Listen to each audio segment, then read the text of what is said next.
उस रास्ते पे चल रहे हैं हम लोग। तो समाजवादी लोग हैं, विकास खुशहाली चाहते हैं। कन्नौज में रहकर के हम लोगों ने भाईचारे की सुगंध दी है। ये जो भारतीय जनता पार्टी के लोग हैं, इनकी नफरत की दुर्गंध है।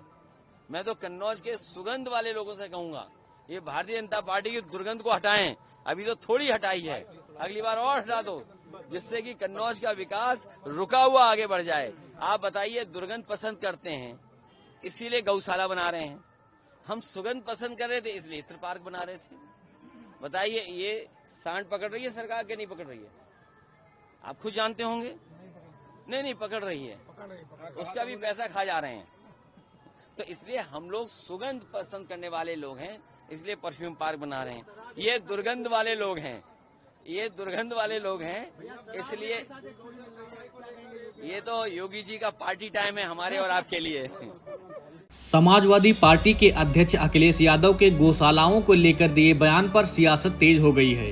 गौशाला को दुर्गंध वाली जगह बताने पर भाजपा बुरी तरह भड़क गई है, जिसे लेकर अब बीजेपी नेताओं ने अखिलेश पर पलटवार करना शुरू कर दिया है। बीजेपी सांसद दिनेश शर्मा ने कहा कि गौशाला बनाने पर तो लोग साधुवाद देते हैं, आप इसमें दुर्गंध क्यों तलाश रहे हो। वहीं बीजेपी प्रवक्ता राकेश त्रिपाठी ने कहा, सपा अध्यक्ष को स्लास्टर हाउस से खुशबू आती है। यूपी के पूर्व डिप्टी सीएम और बीजेपी सांसद दिनेश शर्मा ने अखिलेश पर पलटवार करते हुए कहा कि इत्र पार्क बनाने के साथ साथ इत्र का घोटाला भी हो चुका है। गौशाला बनाने पर तो लोग साधुवाद देते हैं, आज मुख्यमंत्री ने यूपी के हर जिले में गौशाला बनाई है, ये साधुवाद के पात्र हैं। जो आपके समय में गोवंश टहलता था, लोग गाय काट देते थे, वो योगी जी ने बंद कर दिया। आप गौशाला में दुर्गंध और सुगंध क्यों तलाश रहे हो? गौशाला में सनातन की आस्था को तलाशो, ये गौ माता है, माँ पर टिप्पणी नहीं की जाती। इसलिए इत्र पार्क बना रहे हैं और इत्र पार्क बनाने के साथ साथ इत्र का घोटाला भी हो चुका है। लेकिन मुझे इतना ही कहना है कि गौशाला बनाने में तो लोग साधुवाद देते हैं। मुझे अपना याद है, मैंने लखनऊ में कान्हा ओपन प्रोजेक्ट बनाया था और उसके बाद आदरणीय मुलायम सिंह जी मुख्यमंत्री बने थे। तो जब वहाँ देखने गए तो उन्होंने फ़ोन करके मुझसे बधाई देते हुए कहा कि बहुत अच्छा किया, गौशाला बना दिया, सड़क पे ये बेसहारा पशु टहलते थे। आज मुख्यमंत्री जी ने उत्तर प्रदेश के हर जिले में गौशाला बना दिया। ये तो साधुवाद की पात्र है। आपको बधाई देनी चाहिए थी मुख्यमंत्री जी को कि जो आपके समय में जो गाय गोवंश टहलता था उसको लोग काट देते थे, उसका मांस का व्यापार आम बात हो गई थी, वो योगी जी ने बंद कर दिया। तो गौशालों में आप दुर्गंध और सुगंध क्यों तलाश रहे हो? गौशाला में सनातन की आस्था को तलाशो। ये गौ माता है, इनको माता कहा जाता है और माँ पर टिप्पणी नहीं की जाती है। Sir, Tamil Nadu chief minister MK. Stalin ने ट्वीट करके हेमदास जी का एक प्रख्यात दोहा है, रहीमन जो गति दीप की कुल कपूत गति सोए, बारे उजियारो करे बढ़े अंधेरो होए। दीपक जब जलता है तो उजियारा करता है, लेकिन जैसे जैसे बढ़ता है वो अंधेरा फेंकता है। उसी तरह की गति जो है श्रीमान अखिलेश यादव की है। गौ पालक कुल में जन्मने के बावजूद श्रीमान अखिलेश यादव को गौशाला से दुर्गंध आ रही है। श्रीमान मुलायम सिंह यादव कोई अत्तार तो थे नहीं, इत्र का उनका कारोबार था नहीं, बल्कि वह गौसेवक थे। ऐसे गोपालक समाज में जन्मने के बावजूद जिस तरह से गौशाला से दुर्गंध की बात अखिलेश यादव ने की, उन्होंने कुलद्रोह किया है, कुल को कलंकित करने का कुकर्म किया है, उनको उनका कुल क्षमा नहीं करेगा। अखिलेश यादव कह रहे हैं, गौशाला को लेकर कह रहे हैं, उनका कहना है गौशाला का निर्माण कर रहे हैं, हम सुगंध पसंद है इसलिए हम इत्र का निर्माण कर रहे हैं। क्या सरकार बैल पकड़ रही है या नहीं, इसके लिए पैसे भी खा रही है? देखिए, अखिलेश यादव इत्र की नगरी से आते हैं तो इत्र की बात करते हैं और गौशाला के संबंध में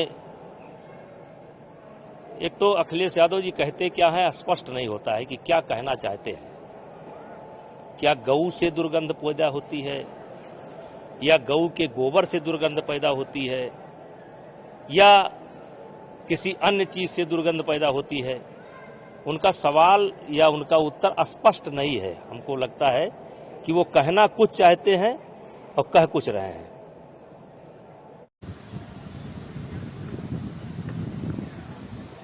अखिलेश यादव जैसे लोग अखिलेश यादव जैसे लोग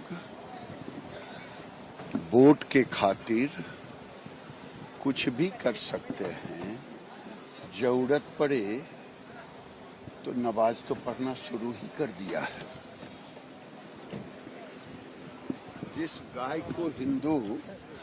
गाय को हिंदू पूजता है और उनको दुर्गंध आता है, इससे बड़ा दुर्भाग्य और क्या होगा। हिंदू आस्था को कहीं ना कहीं ठेस पहुंचा रहे हैं। उन्हें वोट की आस्था है, उन्हें धर्म की आस्था नहीं। राणा सांगा का अपमान करने के बाद, मठाधीश को माफिया कहने के बाद, महाकुंभ का मजाक और मखौल उड़ाने के बाद अब अखिलेश यादव और समाजवादी पार्टी जो समाप्तवादी पार्टी बनती जा रही है वोट बैंक के चक्कर में, अब वो गाय और गौशाला का भी अपमान कर रही है। मतलब कि हिंदू सनातन संस्कृति से जुड़े एक और विषय का कहते हैं कि गाय और गौशाला बदबूदार है, हम इसलिए परफ्यूम पार्क बनाते हैं। देखिए, जिन लोगों को सुअर ज्यादा पसंद है, हो सकता है कि उनको गाय में कोई आस्था ना हो, गौ माता ना लगती हो और बदबूदार ही लगती हो, पर हिंदू आस्था के हर एक चिन्ह पर चोट करना ये इनका स्टैंडर्ड ऑपरेटिंग प्रोसीजर बन चुका है। राम मंदिर बेकार है, ये राम गोपाल यादव ने कहा। रामचरितमानस को जलाने की बात करना, हिंदू धर्म धोखा है, ये इनके नेता ने कहा। जिस प्रकार से लगातार राम भक्तों पर गोली चलाने से लेकर बाकी सनातन के केंद्रों पर, सनातन के संस्थाओं पर हमले करना, चाहे वो महाकुंभ हो, और अब जो टिप्पणी की है गौ को लेकर।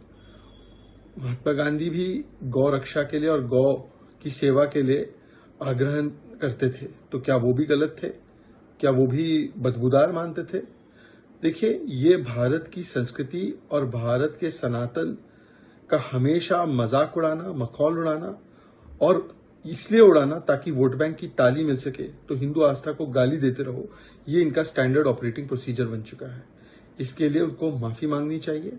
पहले उन्होंने राणा सांगा पर टिप्पणी करके देश के राष्ट्रवादियों को जिस प्रकार से अपमानित किया, और अब हिंदू सनातन को मानने वाले लोग